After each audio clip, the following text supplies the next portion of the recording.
Yo, what is going on, everyone? My name is Nick, or the Notorious Fantasy, and in today's video, we're going to be going in depth into my week number 16 tight end start or sit decisions for the 2023 fantasy football season. But before we could get into things, I would like to ask that if you guys are new to the channel and you do end up enjoying today's video, that you please make sure to hit that subscribe button down below. And while you're down there, whether you are new to the channel or not, please make sure that you leave a like on today's video. It would help me out a ton. If you want to follow me on Twitter or X, please do so at NotoriousFantasy. So without further ado, let's get into my week number 16 tight end start or sit decisions, the 2023 fantasy football season.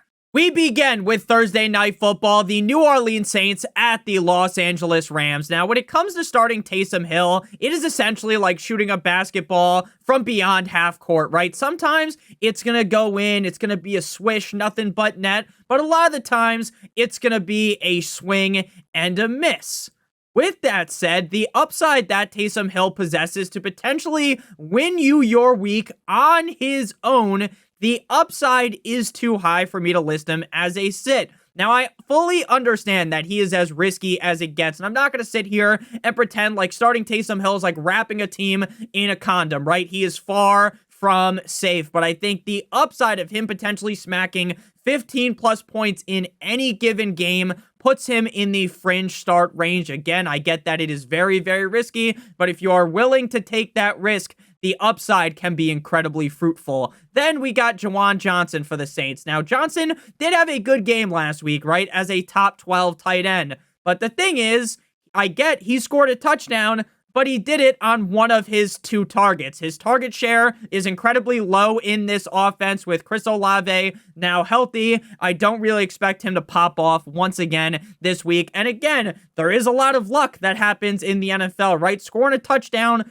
on two targets is something that is not very likely to happen again. Tyler Higbee is going to be a sit for me for the Rams. Now, besides his one huge game back in week number 12 where he went crazy up against the Cardinals, he hasn't done shit this season. So don't get cute and play Higbee. I understand. Oh my God, Stafford's playing so great. Don't worry about it, sweetheart. Just go ahead and sit Tyler Higbee. Now we move to the Saturday slate of games, the Cincinnati Bengals at the Pittsburgh Steelers. Now, Tanner Hudson River is going to be a start for me. And while I was perusing the Fantasy Pros expert consensus rankings to see what the consensus is, Tanner Hudson was buried down the rankings, despite the fact that he's been a top 16 tight end in 3 straight weeks, and I think he is an incredibly safe bet to score 10 fantasy points. Now, I would definitely be shocked if he dropped his nuts in the mouth of the Pittsburgh Steelers, right, and scored like 18 or 20 points, but as Kevin Garnett would say, anything is possible, so it is definitely possible, not very likely, though. Hudson is a low-end fringe start this week, right? If you're hunting for some crazy upside, play Taysom Hill. If you want to wrap a nice rubber, a nice Trojan around your team, play Tanner Hudson. Pat Freiermuth on paper, this matchup is amazing, right? This is a 5-star matchup like you're playing Grand Theft Auto, but Freiermuth has fallen out of the top 20 at the tight end in 3 straight games. And I don't expect a bounce back to miraculously happen with Mason Rudolph, the red-nosed reindeer, under center. You gotta sit him down. Next up, we got the Buffalo Bills at the Los Angeles Chargers. Now, Kincaid flipped us the double birds last week with a grand total of 0 fantasy points, a goose egg for us. But I think in honor of the Christmas spirit, I think Kincaid is going to get right this week. I know that some of the Kincaid owners may have their panties on a bunch after one down game, but at the end of the day, do we really expect the Buffalo Bills to only throw 15 times again like they did last week up against the Cowboys? For me, the answer would be fuck no, baby. So I really do expect Kincaid to bounce back, and I'm starting him with confidence as a top 12 guy. Now, when it comes to Everett, I'm listing him as a sit, but I wouldn't be all that shocked if Everett had a great game. His targets have increased with Easton Stick under center, but even with 8 targets in back-to-back games, he scored just 9 fantasy points in both games. So in reality, I would just rather avoid the Chargers offense at all costs right now, thus sitting Gerald Everett. Next up, we got the Indianapolis Colts at the Atlanta Falcons, the start of the Sunday slate. Now, Kyle Pitts played bad last week. And when Kyle Pitts has a bad game, I don't even think the people that believe in Kyle Pitts like I do are shocked at all, because this Falcons offense, week in and week out, is as unpredictable as it gets. Sure, Heineke is back under center this week, and things may get better, but who really fucking knows when Arthur Smith is incompetent? Even in a great matchup. This is a great matchup for the tight end here. Pitts is just a fringe start. And Janu has lost his spot as getting like even just a little sit on the screen as his target share has dipped off heavily. Kylan Granson is a sit. Now, he has popped off a couple times this season, but whenever he has a huge game, he disappears like Houdini for the next couple of weeks. There is no need to start this man. Next up, we move to the Seattle Seahawks at the Tennessee Titans. Now, Noah Fant is a guy that I really like to watch, and I think on a different team. Now, I know it didn't work in Denver, but I think in a situation where maybe the team focuses in on giving him the correct amount of targets, then Noah Fant could be good. But in a loaded offense like they have JSN, Charbonnet, they have Walker, they have Metcalf, Lockett, they have a lot of cooks in the kitchen here, and they also use multiple tight ends. There's really no need to even have Noah Fant rostered on your fantasy team. Chigoziem Okonkwo. Chig has certainly seen a bump in targets as of recently, but that doesn't make you a valuable fantasy asset. Now, as we inject Tannehill back into this lineup, who wasn't really feeding Chig earlier on in the season, I would definitely stay away. Next up, we move to the Detroit Lions at the Minnesota Vikings. Two tight ends that could be, honestly, the tight end 1 and 2 at the end of the week. Now, Sam Laporta gave the Denver Broncos a knuckle sandwich last week with 5 receptions on 6 targets for 56 yards and 3. Not 1, not 2, 3 fucking touchdowns as the tight end number 1. Laporta has been putting defenses into the walls of Jericho all season long, and I expect him to ball out once again up against the cold-like Minnesota Vikings. I understand the Vikings defense this, the Vikings defense that. Everyone likes to get on their knees and give the Gawk Gawk 9000 special to the Vikings, and sure, they've turned it all around this year with Brian Flores as the DC. Round of applause for them.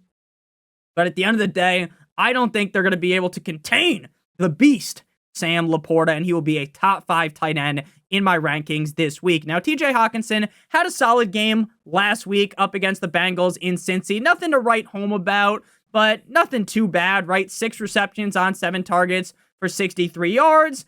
Just like with Laporta, Hawkinson is a must start every single week. Even with 9-inch Nicholas Mullins under center, you have to start Hawkinson. Next up, we move to game number 7 on the slate here. The Washington Commanders versus the New York Jumbo Jets in MetLife. Now, Logan Thomas's fall from grace has hurt worse than my first heartbreak, right? This shit hurts like a butt cheek on a stick, as they used to say. He went from this super safe weekly option. Sure, the upside might have been limited, but you felt real cozy when you threw Logan Thomas into your lineup, and now he has fallen outside of the top 32 in 3 straight weeks. I get that the Jets defense can be susceptible to getting dicked down by the tight end position. But based upon how Logan Thomas has played over the last 3 weeks, and based upon the uncertainty at the quarterback position with Sam Howell, I would just have to stay away from Logan Thomas. Now, when it comes to Tyler Conklin, he's another one of those guys where it wouldn't really shock me if he had a good game, but putting my fantasy team in jeopardy to start Conklin on what is, in my opinion, the worst offense in the NFL is too much of a risk.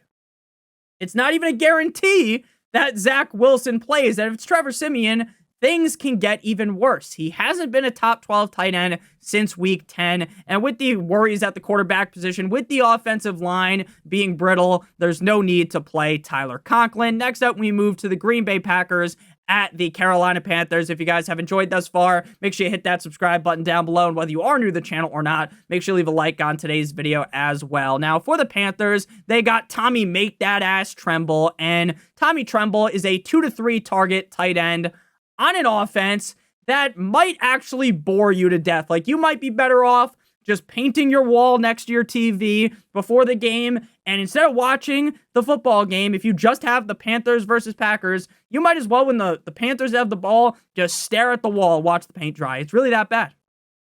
It could bore you to death. So there's not even a need to talk about Tremble. He's a clear sit. Tucker Kraft Mac and Cheese was the tight end 6 last week against the Bucs with 4 receptions for 57 yards and a touchdown. He has been pretty reliable as a top 18 guy over the last 4 weeks, and if he scores, you'll be happy. If not, he probably won't sell you up the river. Based upon how we are sitting right now, I think that Kraft is in the fringe start range that I'm not very excited about, right? I'm not going to sit here and bang the drum aggressively for Kraft, but we have seen the upside play out, and he's probably way better than the options on your waiver wire right now. Next up, we move to the Cleveland Browns at the Houston Texans. Now, David Njoku, the Chief, has ripped off back-to-back weeks as the tight end number 2 with 25-plus points in both games. This man is Flacco's favorite target, and that is clear by the humongous boost of production ever since Flacco took over for Njoku. I always knew that Flacco loved a nice tight end, 10 receptions on 14 targets for 104 yards and a touchdown last week. This is a Texans defense that likes to get force-choked Vader style by the tight end position. I love David Njoku this week. Now, Dalton Schultz is also a start, just like David Njoku, but he is on the opposite side of the pendulum, right? You could hear in how I pushed up my voice, right, and how excited I was about Njoku. That excitement isn't there as much for Schultz. Now, I actually think that Schultz is a very comparable tight end in terms of skill set as David Njoku. But the thing is, Cool Joe Flacco loves the tight end, and now Dalton Schultz is with Case fucking Keenum because CJ Stroud is seemingly out again. And that puts Schultz into the desperation tier of tight end. He might be the most talented tight end in that group, but the upside is limited without Dalton Schultz and with Case Keenum in there, especially up against the Browns defense. If you have to play Schultz, sure, go ahead, but he is far from an ideal start. Next up, we move to the start of the 4 o'clock slate. Evan Ingram and the Jacksonville Jaguars at Cade Otton and the Tampa Bay Buccaneers. Now, in terms of Cade Otton, if so many tight ends hadn't been popping up this late into the season as of recently as guys that I would like to start, then Otton would probably end up as a start in this game up against the Jaguars. This isn't a matchup that strikes fear into my eyes by any means. But knowing how many weapons Tampa has, Chris Godwin, Mike Evans, Rashad with 2A's White, and with the potential emergence of Chris Godwin in this offense getting 10-plus targets in back-to-back weeks, I would rather just stay away from Cade Otton. Again, I like Cade Otton. I think he's a very talented player, but as of right now, I don't think you want him in your starting lineup. Evan Ingram shit the bed last week against the Ravens, right? Let's call a spade, but we can't really blame Ingram because this whole offense imploded like that submarine that went to go find the Titanic earlier on in the year. RIP to those guys. Ingram is a guy that has top 3 upside every single week, and this matchup against the Buccaneers points towards that. Now, I will tell you, if Trevor Lawrence for some reason is not able to suit up with that concussion, and they end up having to go with CJ Beathard, Ingram should still be fine. I think I would have to kind of drop him down the ranking slightly. As of right now, though, assuming that Lawrence does play, Ingram is a must-start tight end this week, as well as every other week, and will be ranked inside of my top 6 at the tight end position. Next up, we move to the Arizona Cardinals at the Chicago Bears. Now, Trey McBride went bananas. He went haywire last week. He bent the San Francisco 49ers over a table. 10 receptions on 11 targets for 102 yards. This guy might genuinely be matchup proof with how much Kyler Murray feeds the ball down his throat. 2 straight weeks as the tight end 3, and against the Bears, it would be a shock to no one, definitely wouldn't be a shock to me, if he was the tight end 3 or better. Again, I love McBride, and to me, he is an auto start. Cole Kmet has been a top 10 tight end now in 3 straight games, which instantly in your head you would know, hey, that's a guy that you have to start. Now, he's not technically in like the must start, like top 5, top 8 range, but he's earned his spot inside of the top 12. Last week, in a tough spot against the Browns, he had 5 receptions on 7 targets for 23 yards and a touchdown. Now, I understand that just from what you're thinking, right, in your head, hey, going up against the Cardinals, this is a defense that sucks more cock than Violet Myers, right? This is a huge spot for Cole Kmet. You might actually, or not you might actually be, you would be wrong there, because up against the tight end, I get as a whole, the Cardinals defense reeks.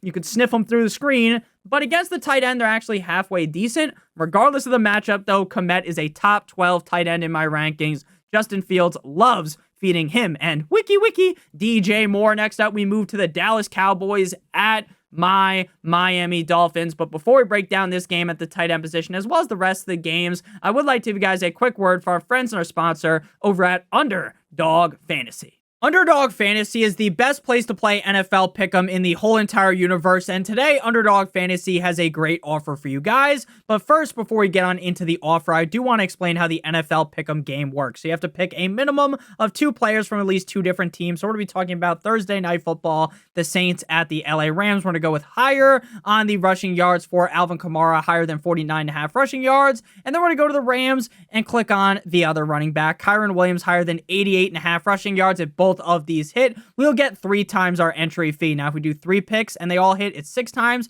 4 picks is 10 times, and 5 picks is 20 times your entry fee. Now, if you are new to Underdog Fantasy and use promo code Notorious, living in one of the states on your screen right now, you'll have a first match deposit bonus of up to $100. So you deposit $100, they give you an additional $100, $50 additional $50, $25 additional $25. The minimum deposit on Underdog Fantasy is $10. If you have a gambling problem, please make sure that you call 1-800-GAMBLER. Back on into things here, the Dallas Cowboys at the Dolphins, what many are dubbing as the Fraud Bowl. I, in this game, like the Cowboys, right? Yeah.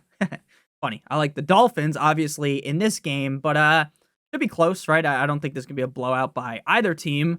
Despite the Cowboys getting shit pumped last week, Fergalicious Ferguson still had a fine day, right? 6 receptions on 8 targets for 44 yards. He has been a must-start tight end basically all season. I know week 1 he wasn't a must-start, but he came out the gate pretty hot week 2, and ever since then, he's been a guy that you basically want on your lineup every single week. Obviously, the tight end position is volatile. He's going to have some down games, but overwhelmingly, he has had a chef's kiss Manufweek season. The Dolphins defense is not good at all against the tight end position, so I wouldn't be shocked if Ferguson had a real solid game here. He is a top 8 tight end for me on the week. Now, Durham Smythe saw his highest amount of targets on the season last week with 4. Technically, it's tied for the highest amount, but for effect, 4 targets basically unheard of for a guy like Durham Smythe. He went 4 for 4 like he was at Wendy's for 32 yards. Now, a solid game for Smythe. That's good, right? Nice for him, but that is his ceiling. The Dolphins offense is not predicated on using the tight end in the passing attack. Sure, Durham Smythe is great at blocking, but unless you get points for blocking, there ain't no reason to even own Durham Smythe in fantasy. Next up, we move to, cause you waited all day for Sunday night, the New England Patriots at the Denver Broncos. Now, Adam Troutman, 1 reception on 3 targets last week up against the Lions for 24 yards. Troutman is a 2 to 3 target a week guy, and his upside of scoring a touchdown any given week is basically 0. No need to even consider the fishman, Adam Troutman. Hunter Henry has been the tight end number 4 in Michael Jordan 96-97 back-to-back weeks. Shaq and Kobe back-to-back, right? Great to hear for Hunter Henry. And honestly, I didn't see that coming at all, because Hunter Henry went from a guy like right at the beginning of the season, if you guys remember, he came out the gate on fire. Amazing. Huge performances in a row. And then he basically slowed down any production and did nothing, right? But now, as of the last 2 weeks, he has transformed into Rob Gronkowski.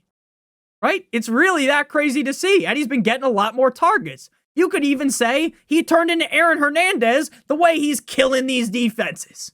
Last week against Kansas City, 7 receptions on 9 targets for 66 yards and a touchdown against the Denver defense that reeks against the tight end. I expect another solid game out of Henry as a top 12 option, but I will note, I'm not going to sit here and just fucking give him the gawk gawk 9,000 special because I get he's been great over the last 2 weeks, but you really trust Bailey Zappi to do it a third time? Maybe, maybe not. So he's a lower end tight end 1, but I still do like him a lot more than a lot of the guys that we talked about as fringe tight end 2 type guys. Next up, we move to Christmas. The Las Vegas Raiders at the Kansas City Chiefs, 1 p.m. Eastern Standard Time. Michael Mayer was a top 10 tight end last week during a game in which the Raiders beat the piss out of the Chargers. 4 receptions on 5 targets for 39 yards and a touchdown. This week, he will end up falling back down to earth as the Chiefs defense won't be open for the taking. Mayer is a clear sit, in my opinion, as crystal clear as it gets. Travis Kelce had a down game last week, and not just a down game like for what you would expect out of Kelce. This was a legitimately bad game, right? Like, some of these tight ends, like, if you started Hunter Henry, you'd be happy with the Travis Kelce game, right? But if you started, for instance, Trey McBride, you would have been disappointed with the game that he had. 5 receptions on 7 targets for 28 yards. And I guess Taylor Swift come into the game that was giving him all of this oomph, knowing he was going to get some insane top after the game, just doesn't give Kelce that boost anymore. The Raiders' defense isn't great. Obviously. Kelce is a start every single fucking week. So again, while he has a down game, I'm not sitting here DEFCON 1, wee woo, panic. But obviously, it hurt that he didn't perform all that well. He's the tight end 1 in my rankings on the week. Next up, we got the New York Football Giants at the Philadelphia Eagles, 4:30 p.m. Eastern Standard Time on Monday, Christmas. Dallas Goedert last week, I had to start him in fantasy, and he put the final nail in the coffin. Bijan Robinson fucking tucked me in, put me in the casket, right? Put basically all the nails in the coffin. And then Goddard, I needed 12 points. I was praying to the fantasy gods above. I was like, Zeus, fucking anyone help me, man. I need some help. And Goddard gets, first half, he's doing decent. It's like, okay, maybe this is possible. Now I was still thinking I'm going to lose. I was like, I need 12 points. It's in the realm of possibility. Then the second half, he basically does like nothing. He had a couple of passes that I think Hurts should have hit him on that Hurts missed. 4 receptions on 9 targets for 30 yards against Seattle in Seattle. Since returning, Goddard has scored 7 points in back-to-back games, and I'm not very excited to start Goddard, but he feels like a safe option because you know he's involved on an offense that could flip a switch and beat the ever-living shit out of the Giants. So again, while I'm not very excited about him, he should probably get you at least 10 points this week. He'll rank anywhere from tight end 10 to 14 in my rankings. By the time I post my rankings on Saturday on YouTube, if you want my rankings at any point, they'll be uploaded on Thursday and updated throughout the week on Patreon for $7.50 a month. I am afraid that the Eagles offense might be broken, but I still think, again, if you're taking all these crazy bets on tight ends, I think Goddard's a fine bet. Darren Waller returned from his injury after missing 5 games last week up against the Saints in New Orleans, having 4 receptions on 6 targets for 40 yards. Waller feels like a pretty meh start due to the fact that the Giants' offense is on a decline, but he is a very reliable target for DeVito, so he should at the very least be a top 18 guy. Again, no one I'm super excited about. Final game here, the end of Christmas, Monday Night Football, the Ravens at the 49ers. As a Dolphins fan, I'm hoping the 49ers win here. I think the 49ers do win, but this should be probably, besides the Dolphins and the Cowboys game, this is actually probably the game of the week, but for me, the Dolphins-Cowboys game, obviously as a Dolphins fan. So, George Kittle me Timbers, shout out Pat Mayo, had a down game last week against the Cardinals in Arizona, but we all knew that Kittle had that down game in him because Kittle is a very boom or bust player, right? No one is shocked when he has a down game. Kittle has some of the highest upside, though, at the tight end position, so you're not going to sit him. I get, the matchup against the Ravens isn't great, Nick. I know. But Kittle is fucking amazing. He could pop off for 30 points and it wouldn't be surprising at all. George Kittle is a must start every single week. Isaiah Likely has been a top 5 tight end in back-to-back weeks with over 70 yards in each and a touchdown in both of those games. Last week against the Jacksonville Jaguars, he had 5 receptions on 6 targets in primetime Dion. Primetime, shout out Dion. For 70 yards and a tug. I am starting to believe that I actually like Likely a lot more than I did when Andrews got hurt. When Andrews did get hurt, we talked about Likely as a guy that is almost like fool's gold, right? When Mark Andrews has missed time in the past and Likely had to step in, he was a guy that a lot of people really liked coming out of college, and I did think he had the talent, but you'd play him expecting at least somewhat like Walmart version of Mark Andrews, and he just wouldn't do it. But recently he has. Now, the 49ers defense is great, but they're not great against the tight end, so I got Likely as a top 10 tight end on the weeks. Thank you guys all so much for watching. If you did end up enjoying, make sure you guys hit that subscribe button down below like it owes you some money. Whether you are new to the channel or not, make sure you guys leave a like on today's video. It would help me out a ton. If you want to follow me on Twitter or X, please do so at NotoriousFantasy. And like I mentioned just a couple of minutes ago, if you'd like access to my weekly fantasy football rankings as well as an answer to any questions you guys may have, make sure that you check out the Patreon for $7.50 a month. Basically, you pay the $7.50, you get it for the rest of the season. So I love you guys. Hope you have a great one. And as always, good boy.